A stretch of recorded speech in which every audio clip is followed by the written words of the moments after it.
3, 2, 1. Aisha, welcome to the December 26th podcast. How are you? I'm wonderful. Thank you so much for asking, and thank you for having me. Thanks for being here. We start every show asking how people are, particularly now because there's just so much happening in the world. And we know that what it takes to just have an hour or an hour and a half of calm to talk to us is no easy feat for a lot of people, Yeah. given their profession and then just all the difficulty that we've had and obstacles that we have had to face over the last year and a half. So we are happy to have you here. I think this is going to be a great conversation. Now, people who listen to us often will say, Dee's been saying that a lot lately, but it's true. We've just had like a great run of guests. And we were talking about before I pressed record here how our stories are pretty similar. There's some commonality there, which always makes for an even better conversation. So I'm really excited to get into this one. I am so excited as well. In fact, when you ask me how I'm doing, I am wonderful. I'm also a little tired. This morning, I had an incredible evening last night with a group of, there must have been about 10 of us, 10 Black women, okay, got together and just vibed. Like it was Yes. such a wonderful, and it wasn't even my friends. It was a friend of mine who brought all her girlfriends together and invited me, and I was pretty honored that I got the invite. Wasn't quite sure what I was walking into. But it was such a sisterhood. And we, as the young people say, we turned up. I had, a few glasses of wine. It was a lot of 90s music. It was very raspy voice this morning, and I'm drinking this tea to sort of keep my life together. But it was wonderful, needed. And after a day of doing what I call my superwoman or super mom, I'm glad I did it for sure. Isn't it great when that happens? Like when Yes. you, for lack of a better term, infiltrate another circle and you know like one person, but somehow it all just clicks. Yep. And then I always have that feeling the next morning where I'm like, that was such a great night. I feel like I got hit by a bus, but it was Totally. such a great night. And it's so needed, like you Yeah. said. And oftentimes, one of the things that we've been talking about on the show is allowing space for new people in your life, right? Because you think at this age and stage, you got your crew, your village, the folks that you really can connect with. But there is this whole other community of Black women out there who can add value that you can pour into and they Yes. can pour into you. And it often happens so instantaneously. Yeah. And then Yeah. also you can just have fun and like be lit, right? And have a good Absolutely. time. So Absolutely. that is a good night. That is a good night when you walk away feeling like empowered, but also I had a really great Mhm. time and I might be Mhm. a little buzzed too. Like that's a good one. It was phenomenal. So I'm excited. I woke up nice and early for you, Delisha. I was like, I have a podcast to do in the morning. Let me get my hair together, my face together, drink some water, drink some tea, and I'm here. And So I'm you ready. know what's funny? We always plan for the Sunday cancellation because people they just you never know, and then they Yeah. like I thought I could and I can't. So I was like, we'll see what happens. But then when you emailed me last night, I was like, oh no, she's in. Oh, I'm in. I'm in. And I was in at that point. I'm like, wait, am I gonna be on the video? Because I need to make sure everything is together if that's the case. So Well, you look gorgeous thank you. Thank you, now. my dear. You as well. Goodness, Thank I'm so you. glad to be in your presence. So anyway, I Listen, know you have I questions for told you. me. Yes, I told you. This is never about me. It's all about the guest, and we're about to get into it Okay, right let's now. do it. Okay, let's go. Who is Aisha Thomas-Petit? This woman, me, uh, I'm a person that gets up on the 10 count every time.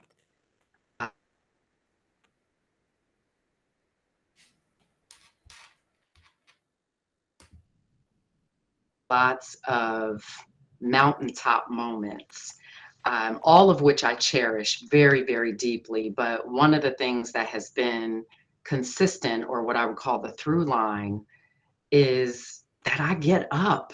I get up, and sometimes that 10 count is 10 seconds, sometimes it's 10 minutes, sometimes it's 10 days, 10 months even. But there is one thing that anyone who knows me is clear about.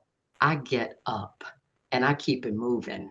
And it takes a lot of work to do that. But I am also a person that considers my whole self, mental, spiritual, physical well being is very important to me.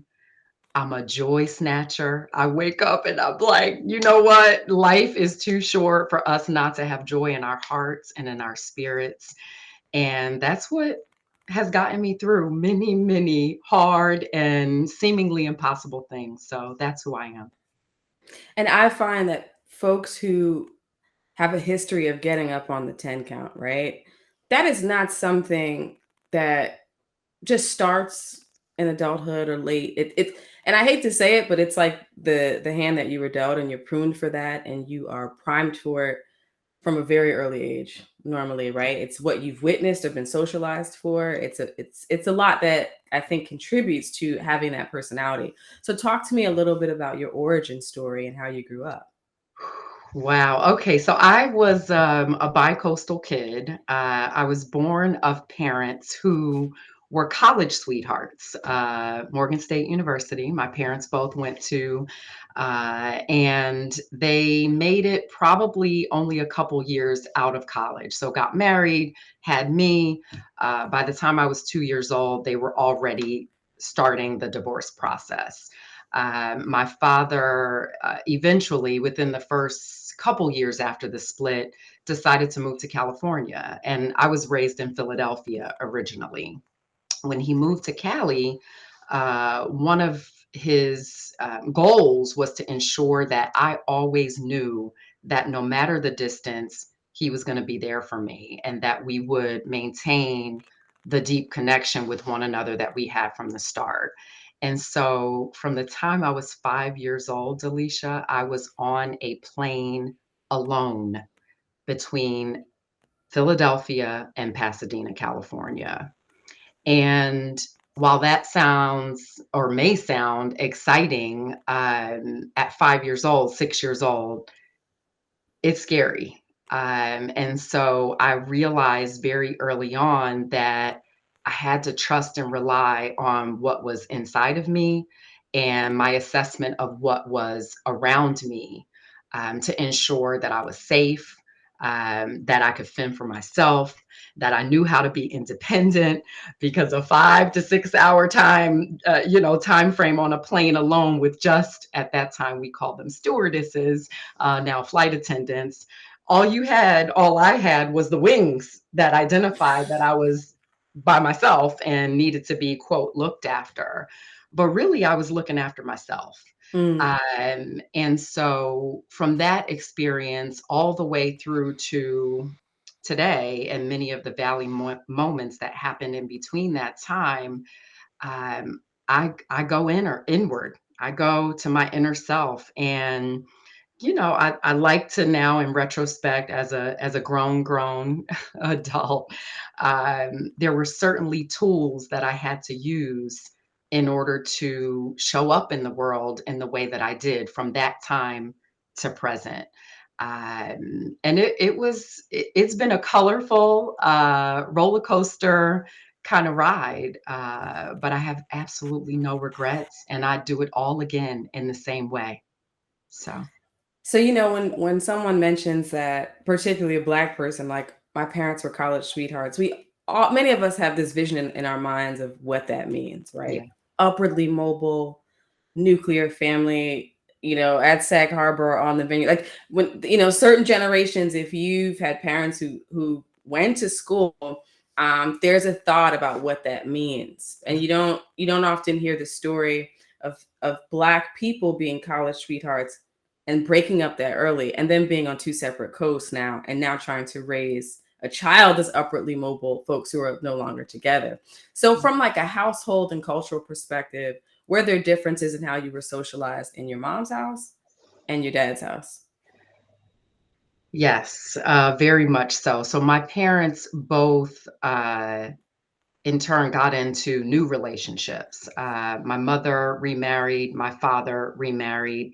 So I have a very dynamic, interesting family structure.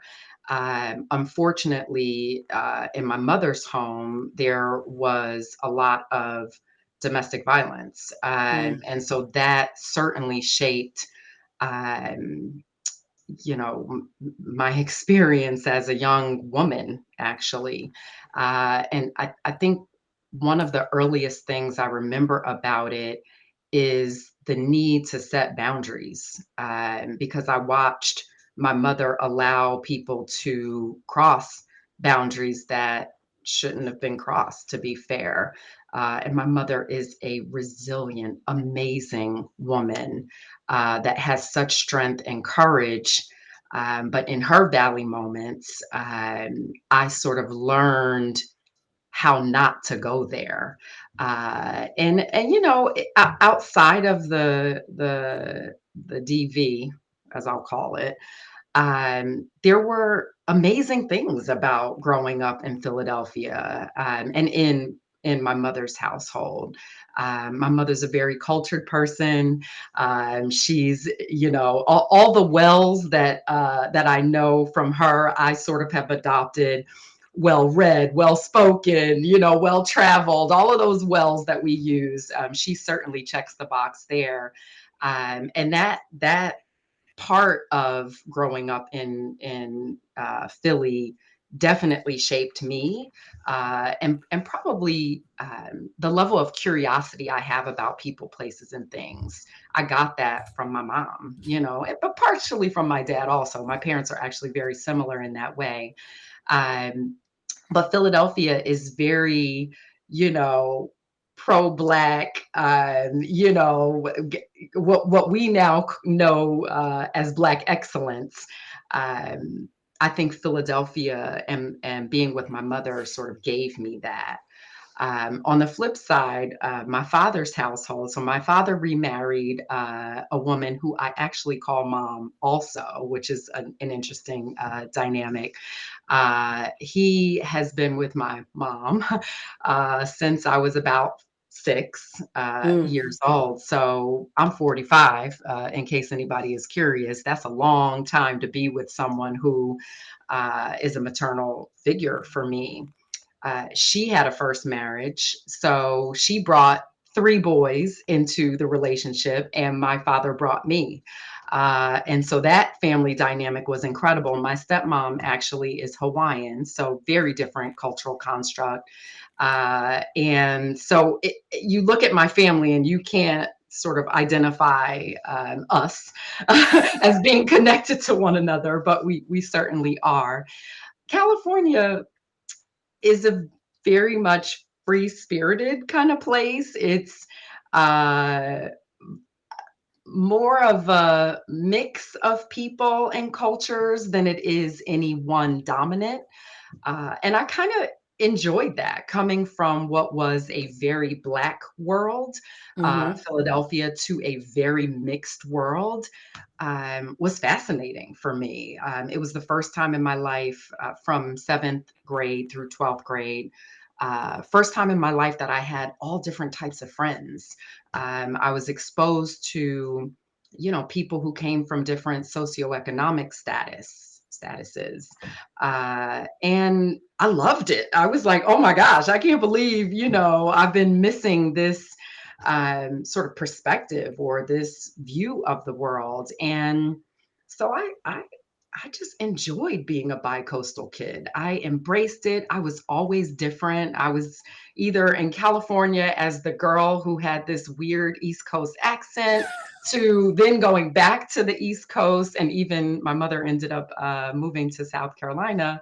So then it was like, where is this girl from? And I've always been asked, where are you from? And mm-hmm. that's a pretty loaded question, because sometimes it's the look, Yes. sometimes it's the accent, which is now, I think, gone, but maybe not. And then sometimes it's just, you speak proper English, and it's such a loaded question, but I don't take offense by it. I embrace it, and any chance I have to share part or either in part or my full story, I count it a blessing because I know that there are aspects of it that inspire people, push people to do different things, and make for pretty damn good conversation, also.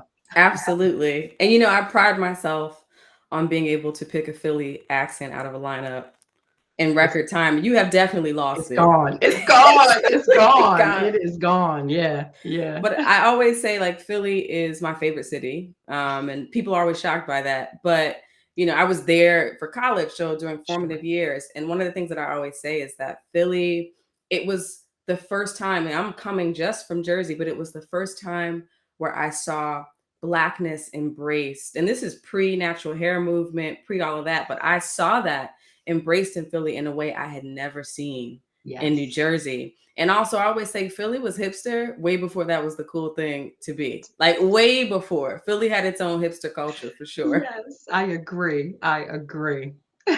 So, what frequency were you on with this bi-coastal travel with both parents? So 5 to 12, it was in Philly and for school and, school year, if you will. And then summers and Christmas in California. And then from 12 to 18, it was the inverse. Mm, Although my mother moved to South Carolina, so it wasn't necessarily going back to Philly, but it was coming to the East Coast and visiting in the summer and during Christmas in a little town that has, oh my gosh, at that time, probably 14,000 people, a tiny, tiny, tiny little country town where my mother was actually born and raised before moving to Queens, New York. So she's a New Yorker, but she is originally from this tiny town where I would visit. got it. So, thinking about your formative years, getting into, high school, and now having this experience of going to school there, did you want to stay on the West Coast for college? What were your aspirations? Yeah, so at the time, and I've always been someone who didn't always go with the crowd. I sort of march to the beat of my own drum, if you will. And many of my friends at the time were going to California schools, or they were going to HBCUs. And I applied to probably 13 different schools and got into most of them. And it was all over the country. So California, East Coast, sort of Northeast, and then a few HBCUs. And I settled on Syracuse. I think there were only two other kids at the time from Pasadena that had made that choice. And, I kind of enjoyed coming back to the East Coast to not just be on the same coast with my mother and my younger brother, who is a lot younger than me, about 7 years younger. So even when I was in college, he was still sort of a kid. My dad's family is from upstate New York. So I had a couple of uncles and my grandparents that were proximate to Syracuse, only within a few hours away. And so, there were a couple things that went into that decision. I love sports, not to play, but as a spectator. And I knew that I wanted to go into business. And so it was really important for me to identify a really good business school to get my undergraduate degree from. And Syracuse had that.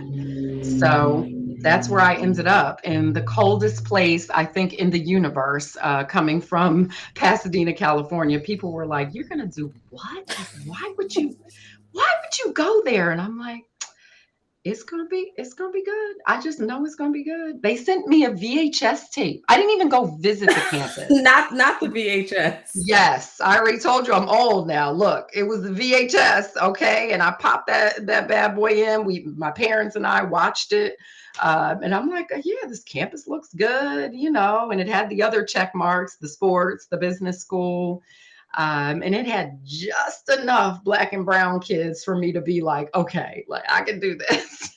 I think on a base of 20,000 students back then, there might have been 1,000 of us, like Black Wow. and Latino kids, but it's a very, very tight knit, family sort of oriented student body. and we made it work, and I had the best time of my life in college. No regrets. I just picture snow and like frigid temperatures, but -40 wind chill, you don't like that? What? not my thing. Not your thing. Oh, okay. It wasn't my it wa I didn't know if I would like it, but I loved it. I loved it. So how does one manage visits home now? So you're at school, right? And now you've got the situation where you've got your parents in different places. Yes. How do you manage the holidays? We goodness, I really only had 2 summers, actually, maybe even 1 summer to deal with because the other summers, internships, right? Mhm. I needed to be in New York, which is what I did. And so it was sort of a Thanksgiving, Christmas situation, and I would choose which household I would go to for what. I spent a lot more time in South Carolina because it was cheaper, quite frankly, to get Mhm. to. I did a lot of drives down there rather than, hop on a plane. My parents, even though it's funny, you said, oh, you think, college educated parents, well to do, Martha's Vineyard, this and that. Mhm. My parents were pretty much middle class, I'd call them. They made decent livings, but not enough to just put me on a plane whenever, Mhm. I needed to do so. And so we just made it work. It was a lot of planning, a lot of, saving money. I always had a job. I think the only time I didn't have a job was in my freshman year, just to focus on getting assimilated to my new environment. But every year thereafter, I always worked. And it sort of goes back to, the independence that I need to show up in the world with. Mhm. I don't like to depend on anybody. I'm like, if I can't make it come together or figure out some resources that will help me make it come together, I am wildly uncomfortable. So I made it work. I went between the places. My parents were very helpful with supplementing. But really, at the end of the day, I would spend time in New Jersey in those 3 summers where I did internships in New York in banking because that's where I knew I was going to end up. So that choice was relatively easy. Yeah, and banking, long way away from what you do right now, which we're gonna get to. Yeah. But that whole like independence, and I know a lot of that is driven by the fact that you were essentially on your own. This is back in the day too. Like now there's so much more policy and protocol around children flying alone.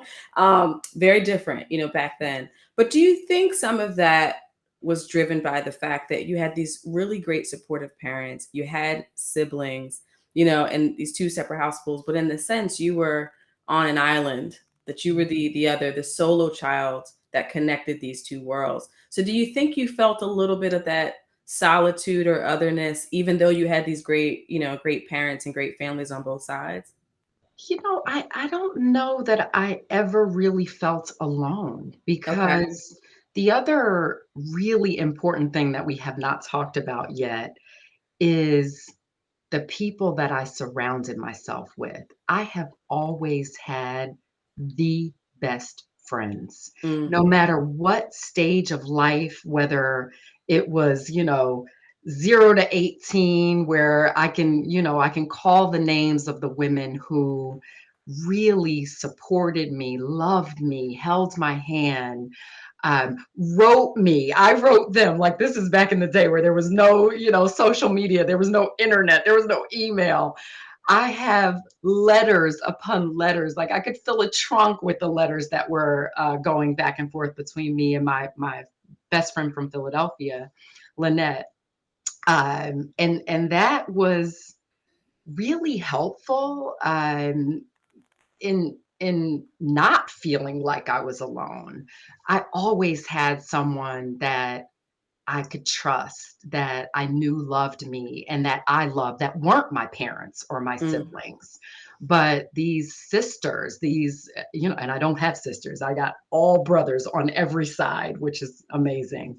But God always gave me these sisters, these sister friends at every single stage of my journey.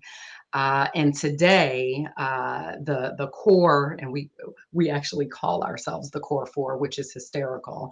But my three best friends in the world, um, all of us have been friends. Well, I'm the glue, so I have been friends with each of them between 21 and maybe 27 years. Like I'm Mm, struggling to do the math, but it's well over 20 years. And so they've been with me, and I've been with them through some pretty incredible times. Loneliness has never been a thing for me. Never. mm. Which is like an interesting dynamic, right? Because you have a temperament where you're going to figure it out for yourself, right? And but then you also have this great village as well. You don't often see that dichotomy. It's either one or the other. Like I'm flying solo, I got to figure this out. I'm going to pull myself up. I'm coming back off the 10 count. I don't need anybody. It's cool. Or people having a bit of codependence. Yeah. So it sounds like you have a great balance. And there's certain things in which, or certain scenarios in which you are going to go inward and draw from your own strength, but you do have the support of a great set of friends as well. Absolutely. And I don't know that I've ever thought about it in that way until you literally just said it. Um, I don't think anybody can walk in this world alone and make it. Like Hmm. this is the world is hard. Okay. I heard this sister say, I participated in a session. It was a bit of it wasn't a podcast, but it was definitely video recorded. These sisters out of the UK who were doing a session around Black History Month in the UK. The Black History Month is October, which is fascinating. So one of the sisters said that her mother told her, and now I'm stealing it, so I'm using it. I don't even remember her name, so I'm sorry. Whatever your name is, like, thank you for this amazing insight. Her mother told her growing up, "The world has teeth and it bites." Mm, And when she said it, I thought to myself, "Gosh, like if we all knew that, like from little, we would show up in the world more prepared than absolutely. sometimes we are."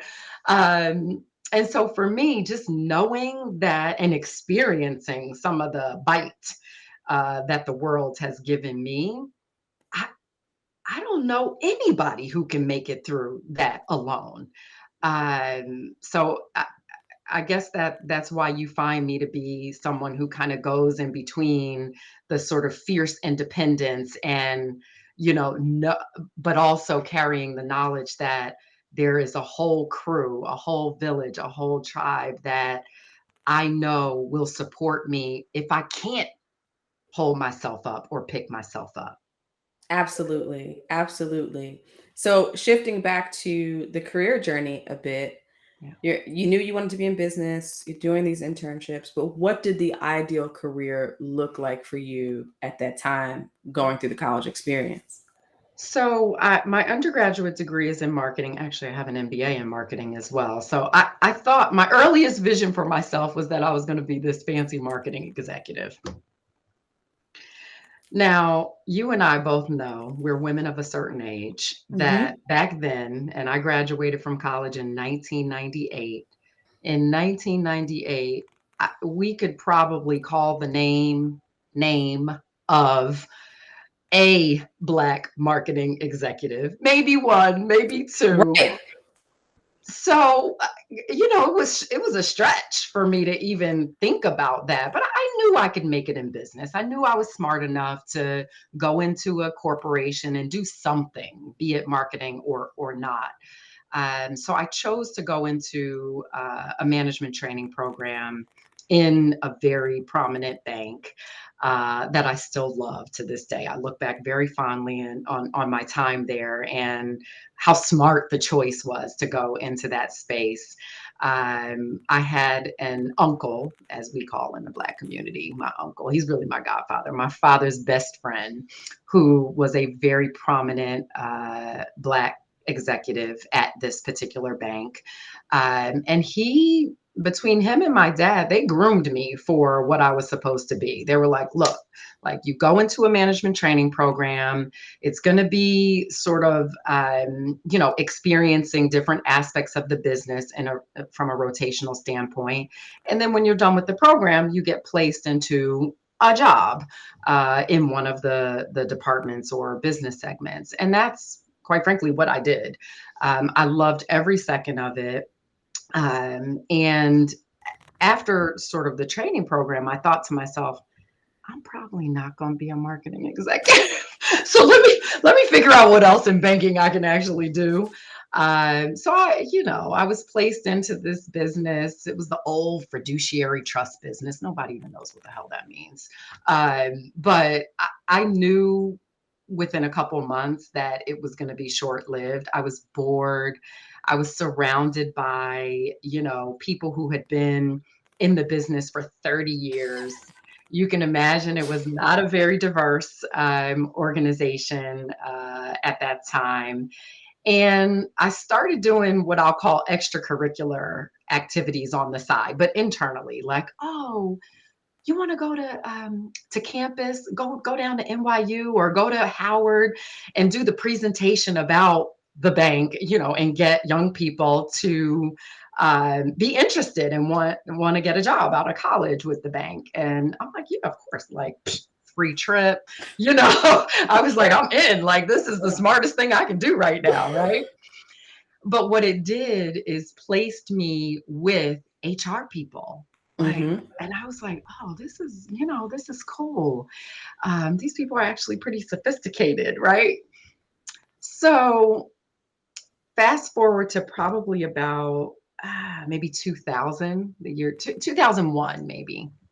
And I still in my mind thought I would do something marketing related. I just wasn't sure about being a marketing executive. Um, and they created a job to do internet based marketing. Mm. What a concept. The World Wide Web, as we know it, was brand new. Okay. This is when And people had Hotmail email addresses. I didn't even have, we didn't even have that back then. In 2001, maybe I had a Hotmail. I I don't definitely know. had my Hotmail address in 2001. But people were on Okay. dial up. It was when you got the CD Total dial up. and Yes. like you didn't have like an extra phone line in your house, Uh-huh. or you had to tell people don't disconnect, or don't pick up the phone, I'm on the internet. Oh, So yeah. what is internet marketing even? What What concept does that is mean? that in 2001? Let me tell you something about me. It didn't matter what it meant. Okay. I was like, I can do it. Yeah. Like, show me the job description. I read the job description. It was super vague. Like, we need someone to, market the bank on the internet to the target audience was college students. Mm, So you got to figure out how to create web commercials and come up with a website, like every company now has a career section, right? This stuff was new back then. Like we didn't have stuff like this. And somehow they put 24, 25-year-old me in charge of eventually what was a multi-million dollar marketing campaign, but for campus recruitment. mm, And so I kind of had the best of both worlds. I'm like, oh, I'm doing marketing, I'm in HR with these super cool HR people. And I had to, at that time, I'm a very sort of introspective human being. I'm like, all right, what am I doing? How am I going to do it? What goals do I have for myself? I like a roadmap. And it was very clear to me that I was sort of sitting at a crossroad and I was going to have to choose corporate marketing route or human resources. And simple mathematics, Delisha, I was like, there's probably more job opportunities in human resources than in the small marketing department at the time. Mm-hmm. So, and I was set, like I told you, amongst really sophisticated, smart HR people. So I chose the HR route and I started taking on more traditional human resources jobs like HR generalist or doing organizational development. I actually did a diversity gig way back in the day before diversity was even, quote, a thing. Um, and I probably stayed at the bank for the first 8 years of my career. And I will call the name of this next organization because it no longer exists. I was sort of riding high, already operating at the VP level. I wasn't even 30 years old. Mm. So I thought at that time, like climbing this corporate ladder like nobody's business. I was really proud of myself. But one of the sort of catalysts for change or changing companies was my company had merged probably for the third time in Mm. my tenure. And that last merger, whew, that last merger almost did me in. And I could tell that there was an underappreciation for the human resources function under the new leadership. And so I figured, I've had a good run. Like maybe Right. my time is up. Let me go find something else to do. And I found Lehman Brothers. Now, anybody who's listening, watching knows that Lehman Brothers does not exist anymore. It doesn't. And yes, I was there for the collapse of that Yes, organization. I'm And doing the math. So you were at the yeah, first job 8 years. 8 years. So that's 2006, You got right? yes, So you're yes. 2006. We know the Great Recession hit. When did I'm trying to remember exactly when Lehman collapsed? You'd only had been there at that point, probably, 2008. yeah, 2 years, right? Uh-huh. I So was there for 2.5 years through the collapse. Mm-hmm. Ugh. So for Mm-hmm. s- for for somebody like you who has had great foresight, great ability to jump on the right opportunity and really move in lockstep in that upwardly mobile trajectory professionally, you're now at Lehman, right? And this is we all remember 2006 leading up to it. You knew something was going on, but none of us really thought, My okay, goodness. they're gonna let the bottom fall out, right? But you working at this organization, now I've watched the specials on Lehman. I know people who were at Lehman, but you being on the inside, what was that like for you? Like, did you see the writing on the wall at any point, or were you completely blindsided? No, we did. I mean, I worked in a human resources, although it wasn't the job wasn't set in HR, it was still Mm, an HR role. I was running campus recruiting and program management for the largest division at the time, which was IT. Had a wonderful woman CIO who mm, I worked very closely with, loved her. I was actually watching sort of the economic crises literally right before my eyes and certainly having that business foundation at that point I was already pursuing or goodness I might have been finishing up my MBA. I did it part-time. Go Rutgers, Rutgers University. I did it at night and on the weekends. And so I was pretty astute around the business dynamic around me, and then certainly operating in a bit of a quasi HR role, you have more insights than perhaps a person that's not sitting inside of that space. But what was really fascinating at the time of the collapse is I was actually on maternity leave with my first daughter. oh my gosh. So I was expected to be out for 6 months, which was a deal that I made, and it sort of was a signal to how valuable and important I felt and must have been for them to approve such a thing. I'm only 3 months into that mat leave when literally the phone is blowing up. Girl, you need to log into your work account and make sure you print your paychecks because you need to be able to prove who you are, who you are, your title, how much money you make, how you're situated in the world. because the company is literally going under. And, it was one of those really pivotal moments where I had to decide, okay, do I cut my mat leave short and go back into the environment, a very tumultuous environment, and navigate my way through? Do I trust that it'll all work itself out, but sort of performing that navigation on the outside of the organization, and pretty much relying on the network that I had established internally or adjacent to ensure I had a role on the other end of it. And so, long story short, I decided to finish out my mat leave.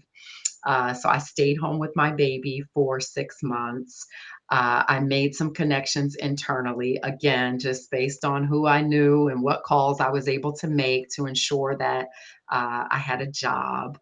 My husband was a school teacher at the time. So I've skipped right through that. So I've been married for 18 years, and with my husband for 21 years. And so he was with me. We were together through this very crazy time, and as new parents.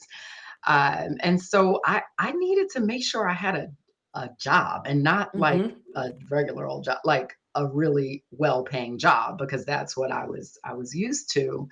And so what happened next, Alicia, is probably one of the most important things professionally, eh, in my professional life. Um, I went into the Barclays environment, which bought Lehman Brothers in bankruptcy, in a role that was much junior to the role that I had left, and working for a woman who was junior to me. Mm. That was tough. And while I have nothing but respect and admiration for the woman today, and even back then, she was a good egg, but I just couldn't work out in my mind how I ended up here. I literally thought my career was over. I'm like, this is it. This upward trajectory that I was on, it just like literally collapsed before my eyes. I'm like, I'm never going to recover from this. This is a setback I don't know what it's going to take to get out of this, right? 10 count, 10 count, my friend. I was like, all right, I, I can do this. Like, and the thing about me, and I try and advise people who are in similar situations, like when you make a decision to do something, you decided that.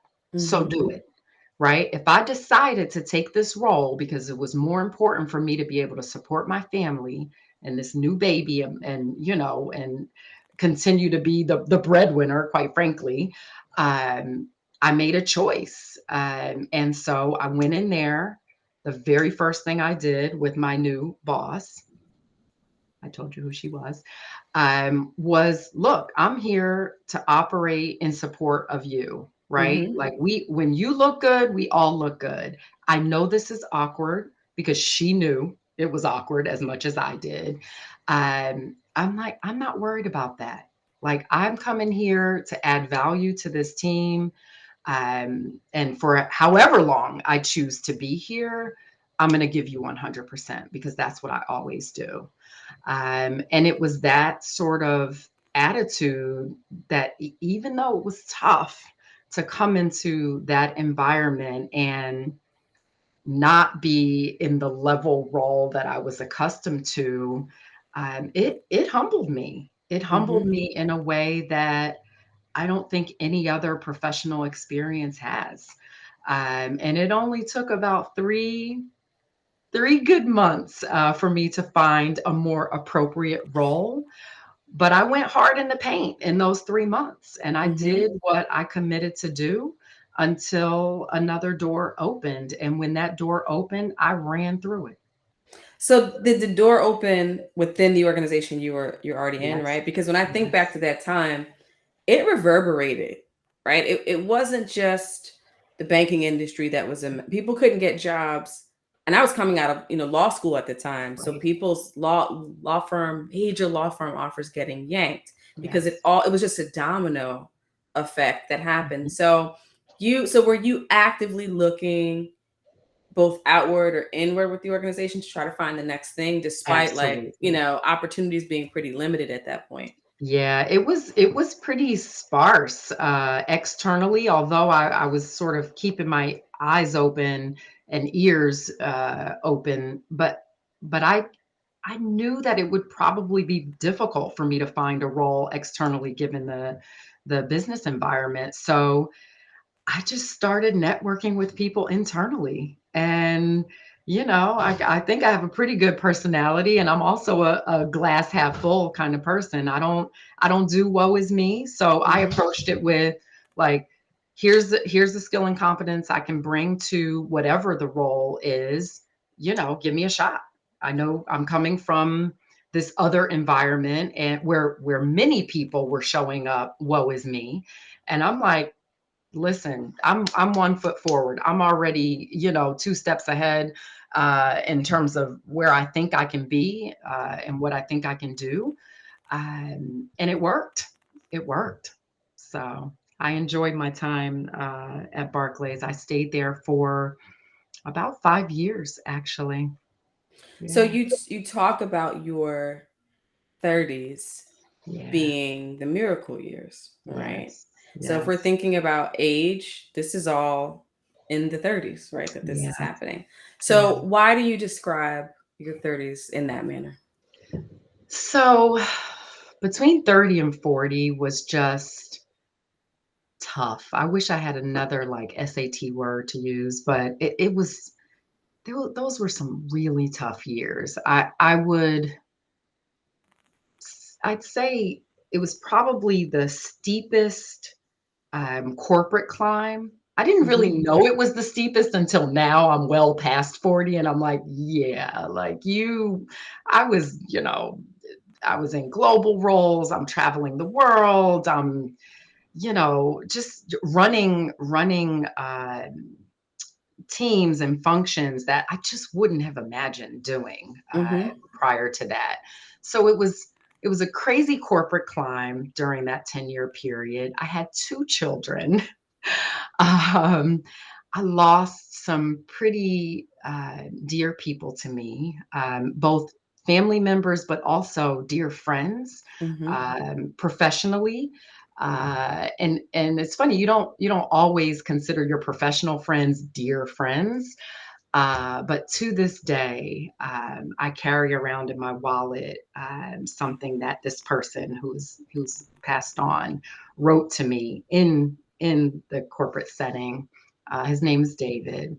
And David was just a special human being that I had worked with in Lehman Brothers and then also in the Barclays environment. And for whatever reason, we had this special connection with one another.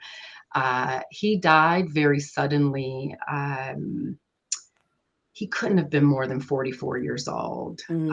And it shook me. Like I don't even know why it shook me in this way, but there was something about his passing that was like a mirror for me. It was, you are grinding so hard. You are making so many sacrifices, again, with 2 small children, and traveling like a crazy person and, working in the city, being there at 7 a.m. and not coming home until, 10 o'clock, 12 o'clock, midnight, during certain cyclical periods when the job dictated it.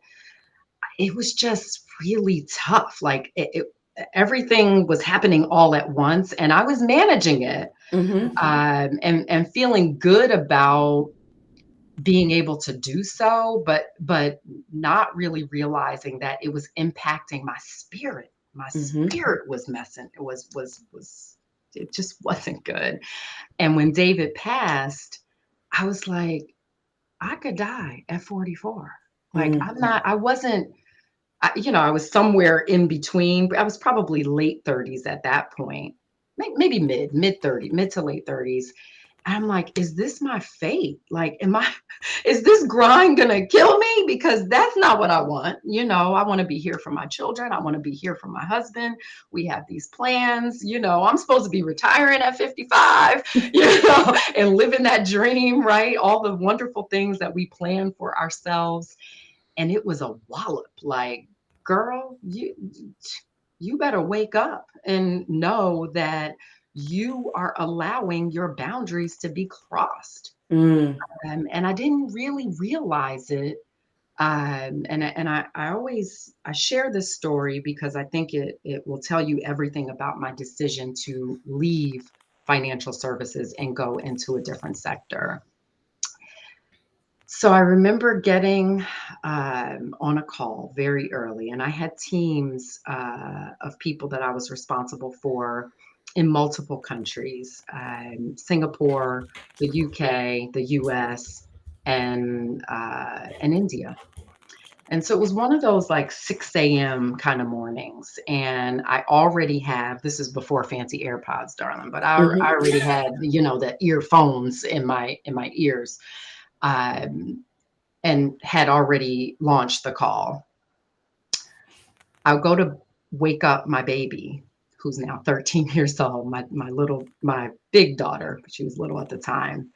Um, and before she opened her eyes, I had already the call connected.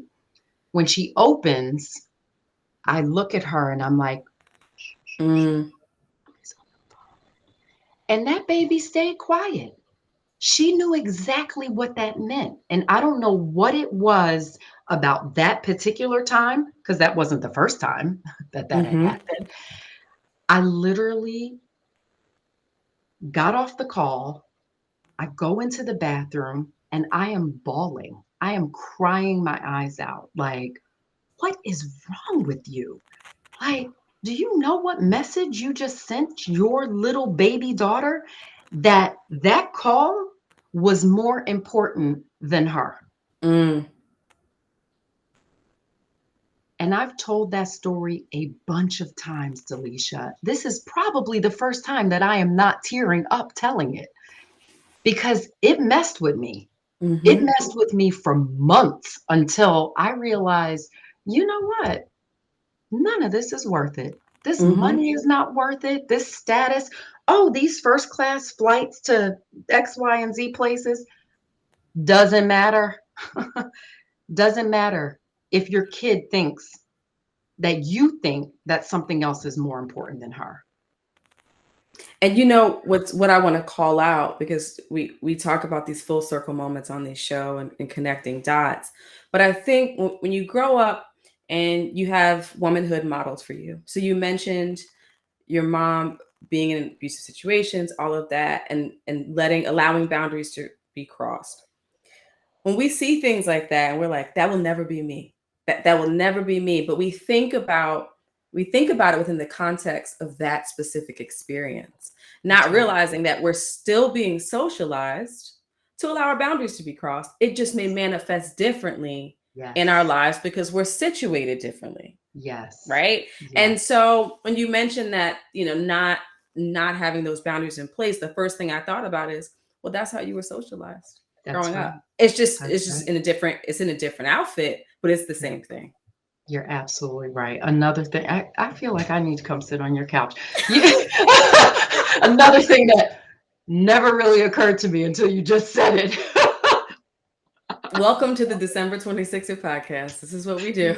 You are a special human being. Okay. All right. All right. Well, anyway, I got myself right out of that. I decided that I had had enough. I started looking for another job externally, and I was very clear that I needed to come out of New York City and find Hmm. myself a job in New Jersey where I lived. And I had my run in financial services. So I came upon this incredible opportunity to join an HR technology company, and that's what I did for the next 7 years Mm, until the role that I'm in today. And I go back to my 24, 25-year-old self in that sort of crossroad I was in, or at rather, marketing route versus HR. And I remember very specifically setting a goal for myself, a big dream, a big goal, to be on the HR leadership team of a company, of a Fortune 500 company one Hmm. day. It's funny now, I look back and I'm like, why didn't I think I could be a CHRO, like a head of HR for a company, or in some other sort of executive role, sitting around the CEO table versus the HR table? It just didn't occur to me. I don't know Mm. if it's just that we didn't have too many examples of such, or that I perceived that goal to be such a stretch goal and something that I knew I could strive and aspire to. And what happened next after joining this fabulous company that I was with for 7 years, around maybe 40, 41 years old. So now we're past the miracle years, and Hmm. I got my stride. I'm feeling good. I'm feeling actually on top of the world.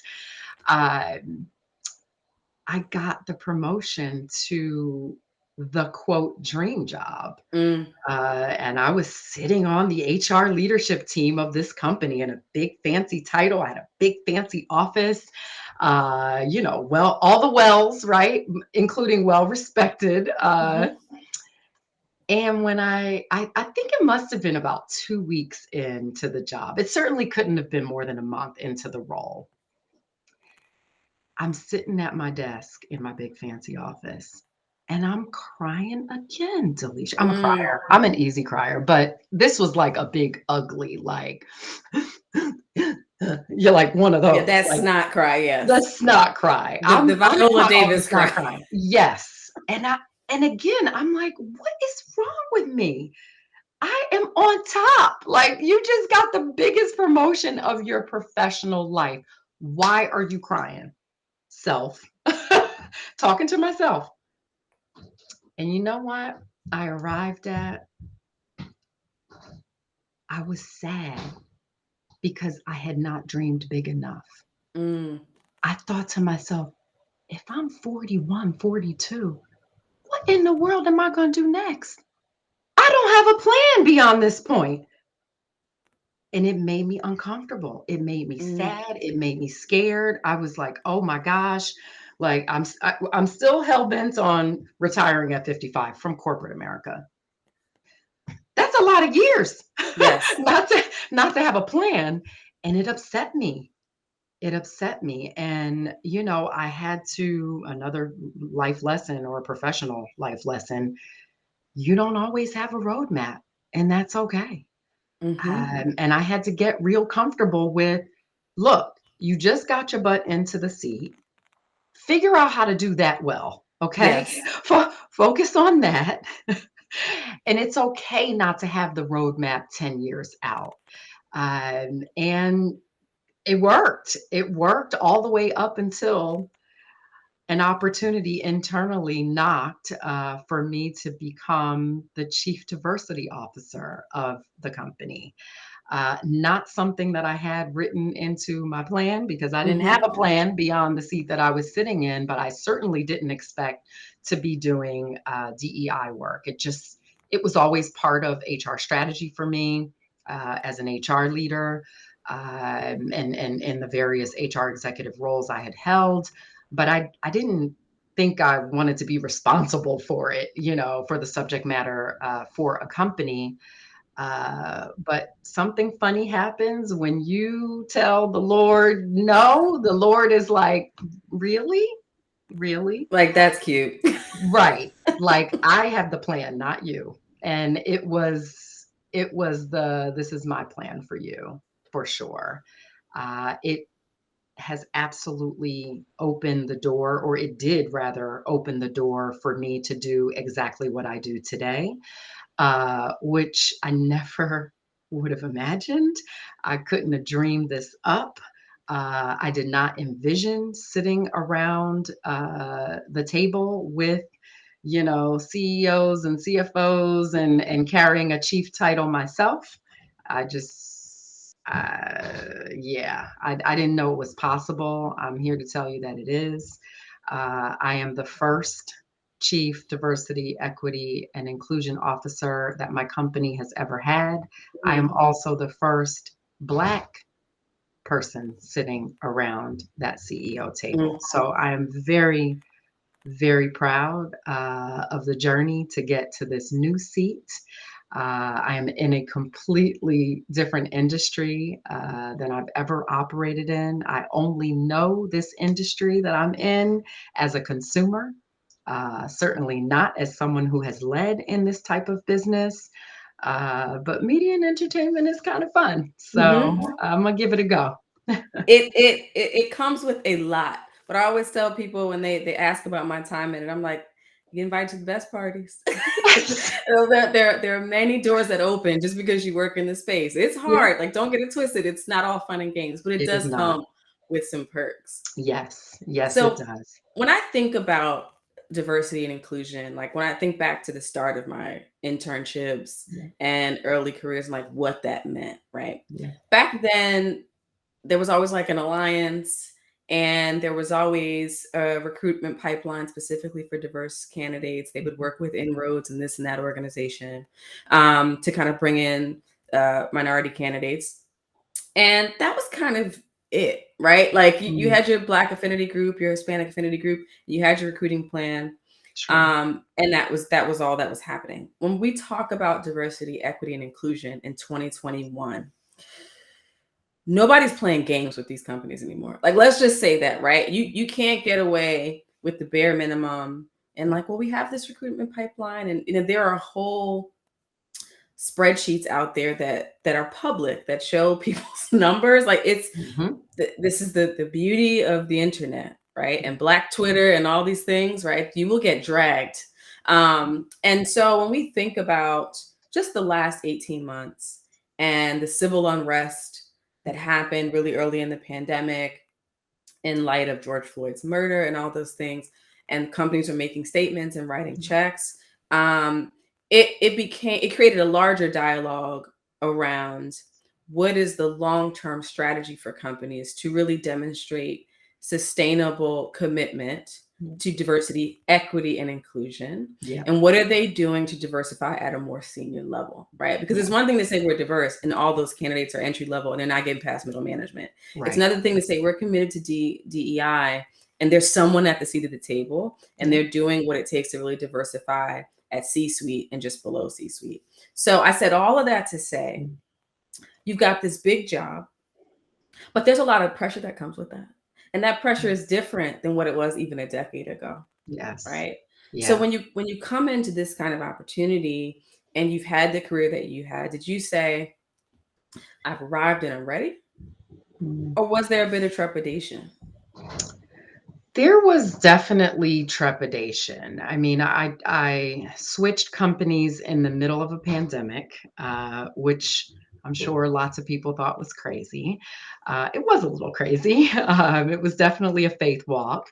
But it was also at a time where we were coming off of that catalytic summer that we now sort of call, and I hate calling it post George Floyd because Mhm. it minimizes it. Right. But since the world is referring to it, I'll fall in line with that. Um, it's burdensome work today. Not that it wasn't burdensome before, but there is a different, heavier burden that I personally experience being a Black woman in this role after a catalytic summer that Yes. we've had.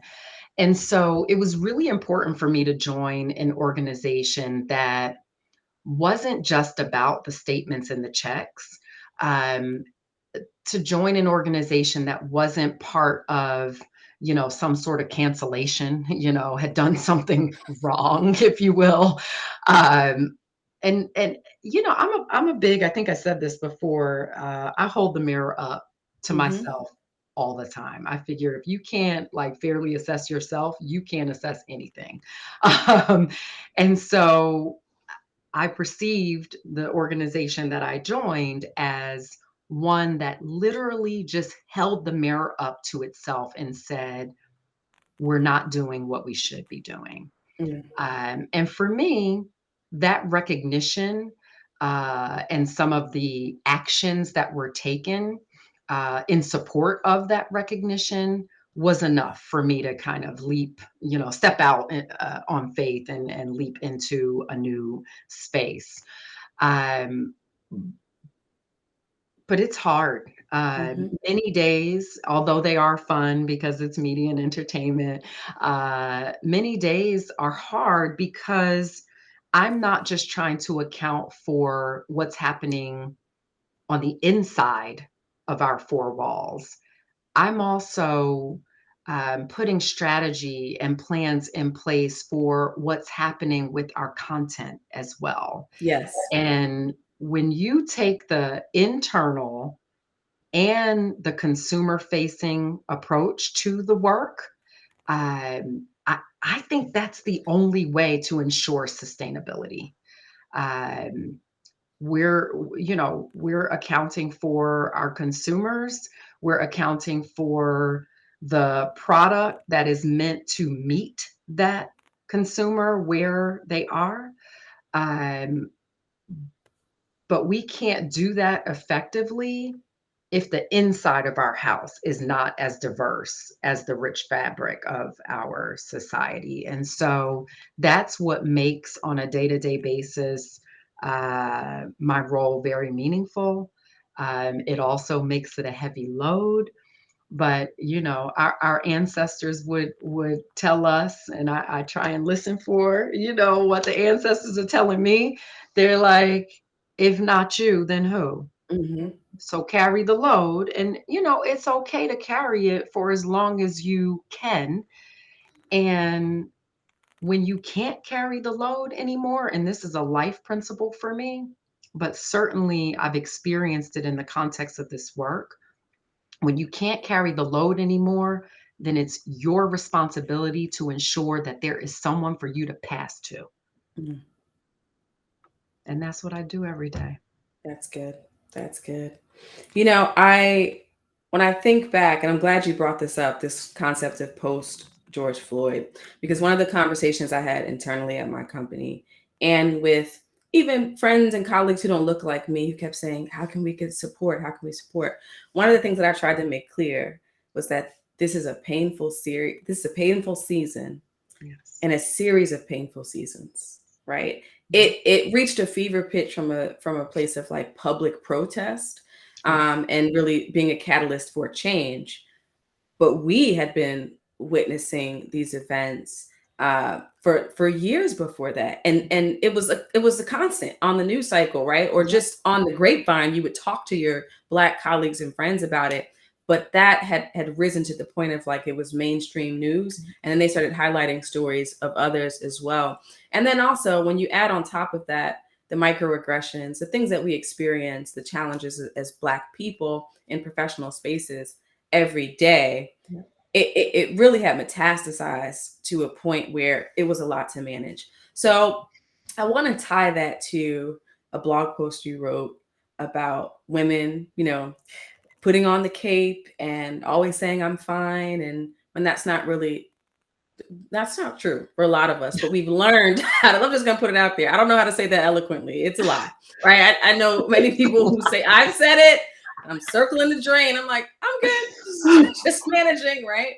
Mm, But when you think about where you sit professionally, mm, right, that's true for all women who are trying to manage family and life and yeah.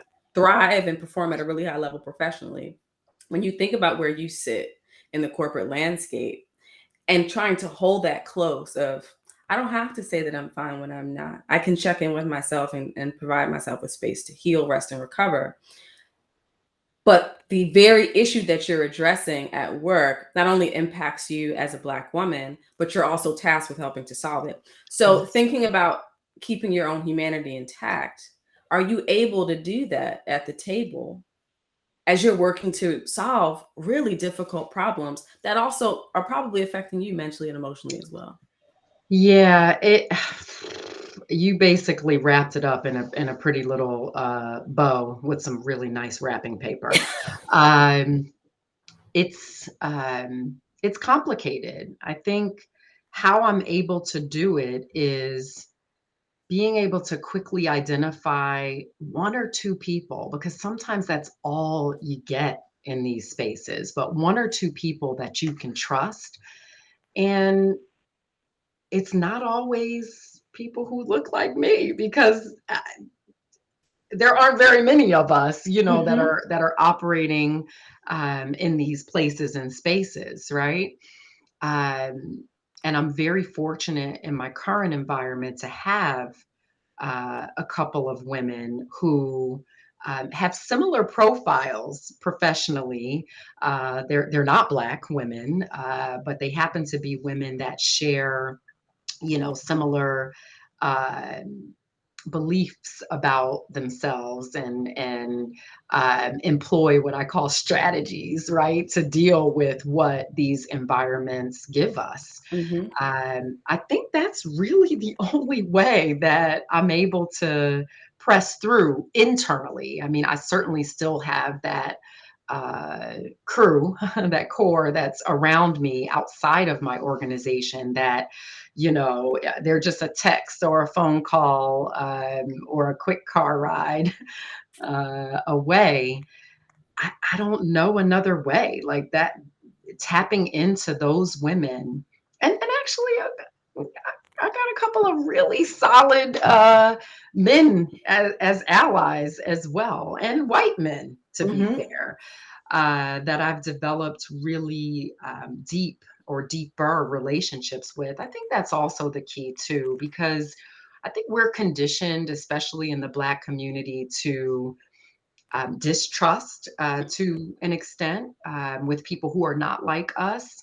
And we're also, conditioned to leave ourselves at the door, Yes. in the corporate space, and I don't subscribe to that, by the way. I mean, there certainly were times in my professional upbringing where I would never wear this crazy hair out. It would be back and in a nice little neat bun.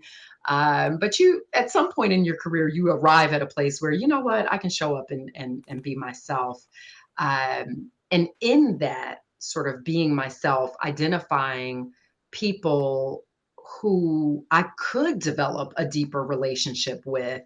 Um, and a lot of times, especially these days, those people don't look like me. Mm-hmm. A couple do, but for the most part, these deep relationships are with people who are different. That have had a different profile, a different upbringing. They've not experienced an Aisha in their life, and I don't perceive that as a bad thing. I think Mm-hmm. it's fabulous, that you get to know an Aisha. And I'm sort of talking about myself outside of myself, but that's a difference maker in the corporate space. When you get to develop and foster and nurture these relationships that will, I think, change how we perceive each other. Mm-hmm. Not just us to them, whoever them is, but them to us. And so, that's what's worked for me, for And sure. I'm glad you brought that up because that is something that I've tried to speak about. I've spoken about it on the show and in conversations, particularly talking with folks coming out of university or really earlier in their career. It is possible to have allies who don't look like you, Yes, it right? is. And every major leap in my career has been from an ally. And I Yes. have right, I have the support system, like you said, that I can call, and I don't have to explain why something offended me or why I'm upset about something because they Yeah, know because they they're similarly know. situated and they look like me. But there Yeah. are others who have played a pivotal role in my professional development and my professional growth and advancement, who Yeah. are white men, right? Yes. And one of the conversations I had just yesterday, we're very open about therapy on this show. We're huge proponents, but I was Mhm. talking to my therapist, and one thing that she said that really resonated and is relevant to this conversation is Just because someone is not culturally connected to you does not mean they don't have the ability to be culturally aware. That's right. And that is, I think, what we're talking about here, right? And Yes. they may not even come in fully knowledgeable, but if they have the ownership of their own naivete and a willingness to learn and Yes. openness to learn, and also an ability to offer skills that are transferable and coping mechanism and all Yes. those things, those relationships are valuable as well. Absolutely. I agree 100%. And I've experienced the same thing. Like, parallel lives, you and I. Parallel. Yeah. Absolutely. So, shifting gears a bit, describe a time when you had to be extraordinary on an ordinary day.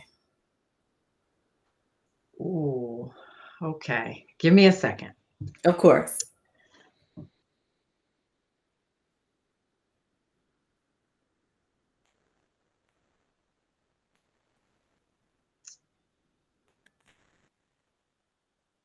Oh, you've stumped me. We've been talking for a long time. Now I'm like, wait, what else can we talk about? Hold This on. is I told you this is what happens. This is why I tell people to Oh, just take their time, think about it, hmm. because you've told the whole extraordinary and ordinary days story, right? Yeah. So then by the time you get here, you're like, what can I call out specifically? Yeah. My goodness. You know, this is it's small, but it's big for me. By most people's account, I've won. I won the Hmm. game. Like anybody who like they're like, she got it. Like, everything has turned out wonderfully. And I'm happy and I'm blessed and I wear a bracelet. You can't see it. It says grateful. I am just so deeply grateful for all of the blessings that have come my way.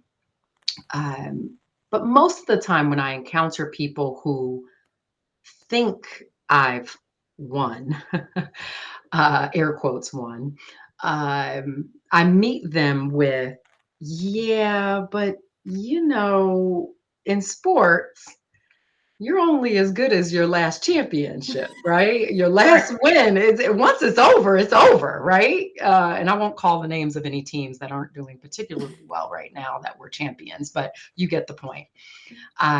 So I meet those conversations with, you're partially right. Um, but from where I sit, I don't get to keep winning unless I'm winning through others, Mm, through through Delicia's win, right? I Maybe I'm here for, your podcast, the folks who are tuning in. I could be here for you. mm, I could. So I try to walk in the world and pay attention to those opportunities to contribute to somebody else's win. And I had this situation 2 weeks ago. I think it was 2 weeks ago. I was at a work event, and a senior executive inside of my company, Black woman, was being honored, which I was just so delighted to say a few words about her in advance of her getting her recognition. And after the event was over, people were mixing and mingling, and it was a woman's event centered on women leaders, women executives. And so one of the organizers brings me a woman, right? mhm, And this happens all the time. Oh, meet such and such. Oh, I really wanted this person to meet you. So it was definitely one of those situations. And the woman happened to be a young Black woman. And by the way, women are placed in my path all the time. This mhm. happens to me all the time, and this is how I get to keep winning for sure. So pleasure to meet you. What you do, where you work, the niceties, and whatever whatever she said prompted me to pause. And now we're sort of private. We're having sort of a sidebar private conversation. I looked her in her eye and I said, I was supposed to meet you today. Mhm. What's what's going on? I heard you say you just moved to, I think she just moved to Chicago and doing this DEI work. And she looks at me and she says, Aisha, it's lonely. Mm, It's lonely up here. And I pulled out my phone and I said, give me your email right now. I'm going to email you because there's something else we're supposed to talk about. This is nice. This is cute. This is cute for us. But I believe that perhaps the reason why I'm here is to meet you. mm, So let's get together. And she was pretty floored, actually. I think because she knew she needed something. I don't know if she even knows what she needs right now. But the simple sort of art of paying attention to someone, looking someone in their eye, asking the right question, probing when necessary, all in support of contributing to their win. mm, That's how I try to show up extraordinary on a regular day. I was there to give remarks in honor of one of the senior executive women that I love and respect and admire. But really, I might have been there for that woman. mm. So we're meeting tomorrow. She and I. Listen, I love it because you have those experiences, and we're all super busy, and you're juggling, and we're gonna get a date on the calendar. So when people actually follow through Yes. and forge that relationship, Yeah. it's such a big deal. Like, I'm so happy to hear that. And I don't think it's intentional when it doesn't happen, but I've Yeah. had so many of those encounters where it's like this is somebody I'm supposed to know. They know it, I know it, but then Yes. we don't build on that for one reason or another. Life gets in the way, too many I know. meetings. And let's be clear, like it takes intention. It takes intention to build those relationships and create Yes. space for them, but they're so necessary. And I think I was having this conversation with a good friend who's also a former colleague, and since the pandemic, a couple of us have started new journeys professionally. And one of the things that we said over text was we had, and the new journeys are amazing, right? I was celebrated when I took the next Yeah. big job, right? But I underestimated the value of just meeting somebody I'm really connected to in the pantry at the same time at the coffee machine, or having a quick laugh in the hallway, or sending that IM saying, "What are you doing after this? Because I needed a drink, right? Like, let's go straight to happy Exactly hour from right here." now. Yes. And so, working so hard to get to this point in your career where you're like, "Yes, this is the next level." And it's with every level, it feels a bit more alone. Yeah. I did not I was not sensitive to that. I did not have an appreciation for how that would have affected me until I was in it. Yeah. Yeah. So when you meet somebody and you take the opportunity to say, "No, no, this is a divine connection. We need to build on this," Mhm. that means a lot for Yeah. sure. So you mentioned wanting to retire at 55, which I fully support. Even if you can back it up to 50 at this point, I'm like, man, I listen, know, they're I really know, I better. know, 50. But what does life look like for you right now in terms of after retirement? In a perfect world, what would you be doing? Yeah, in a perfect world, at 55, well, first, I'm really curious what my children are gonna do. Mm, And my husband and I are like, what if they end up, God knows where, and then we wanna be close to them and we gotta move and do all this. So everything is sort of open, but my dream for myself, when I stop walking through, the skyrise buildings in New York City, is probably to consult and advise. Uh, Perhaps in the people space, I could totally see myself doing, executive coaching and, maybe a little life coaching. But I'm also very much, my husband and I both very much into real estate. So we've been accumulating properties over the past couple of years. So I imagine that we'll spend some time managing those because we won't have to manage full-time jobs. But I also just really want to travel, like extensive travel. I love, love, love traveling. And if I could figure out how to consult and travel, Hmm. sort of at the same time, that would be fun. And I just, at the end of the day, I've got to figure out a way to continue to inspire people, motivate people to be their best self. I really just want to be in service to people and let my life's work, my life's journey, um, help change somebody. Mm. I know that I did not get here by accident. I know that I did not get here by myself. I know that there are elements of my story that are just unheard of for people. Like, you did what? Um, and I want that to be a seed for someone. I want to seed somebody's greatness. I want to help contribute to the next woman's win. And so, whatever I do, it will absolutely be centered on that. Mm, that's good. And I have to say this, this was nowhere in my notes, but I think it's important to highlight. Shout out to a long-lasting marriage as well.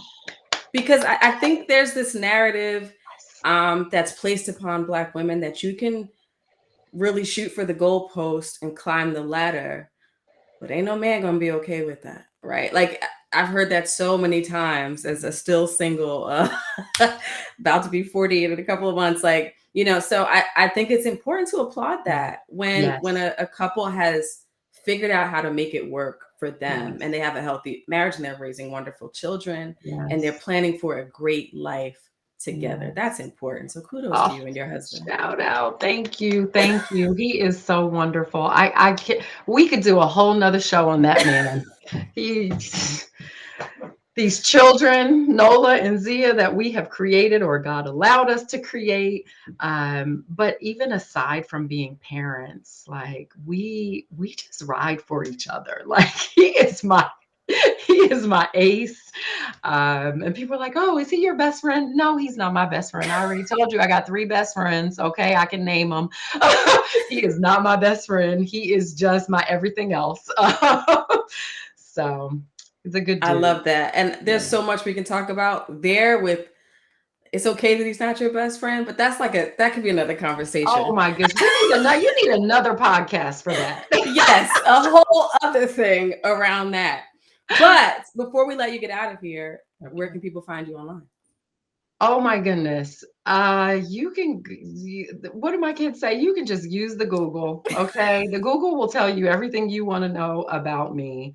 But I am obviously on LinkedIn, Aisha Thomas-Petit. I'm also on IG at The Real ATP. And then you've referenced a couple times some blogs and some things that you uncovered. All of that is a little dormant right now. Hmm. I'm still sort of just working through this new role that I have, so I haven't given it much time and attention. But everything you ever want to know about me is on a website called 52weekhigh.com. 50 as in the number 2, 52 week high. When I am past that 55 mark, it will probably be more of a thing than it is today. But you'll experience who I am through the words on the page. So Here's what thank I you. have learned. It doesn't Yes, matter how old it is. Once people go down a rabbit hole, they decide they want to find out everything about you. they will. They're gonna read. Trust me. I've learned Totally. this. Doesn't matter if you haven't posted it a year. It doesn't. They're gonna digest whatever is there. Awesome. Well, I knew I would thoroughly enjoy this conversation. I absolutely did. We've been on a bit of a tear here, and people. It's interesting because Demarcus and I have been talking about some kind of series or some kind of themed thing with Black women who've reached a certain level of their career professionally, but are at a point where they're really resting in their humanity and are okay with putting that on display. And I don't believe that anything is by coincidence, as we've talked about. So this is another sign for me that like we've got to move in that direction. So Yes, thank you so much for giving me the time today, and just coming in so open and honest about your journey. absolutely. It's been a pleasure, and I can't wait to break bread with you. We getting together. Yes, and we both Jersey girls, so that's easy Yes, for we are sure. getting together. Yes. So, to our listeners, you know how I wrap it up every week. Thank you so much for joining us. If you've enjoyed this episode, like, share, subscribe, comment, tell 2, 3, 4, 5, 6 of your girlfriends about it. And I know we have a lot of male listeners who love these episodes as well. So we thank you for your support. Now Aisha has already put it out there. Listen, she's a mentor. She's planting seeds. We are about building community, about building a network. If she is someone that you want to talk to, reach out to her, send a note. Do it the right way, though. Y'all know what to do. And as always, remember to be extraordinary on an ordinary day. Take care.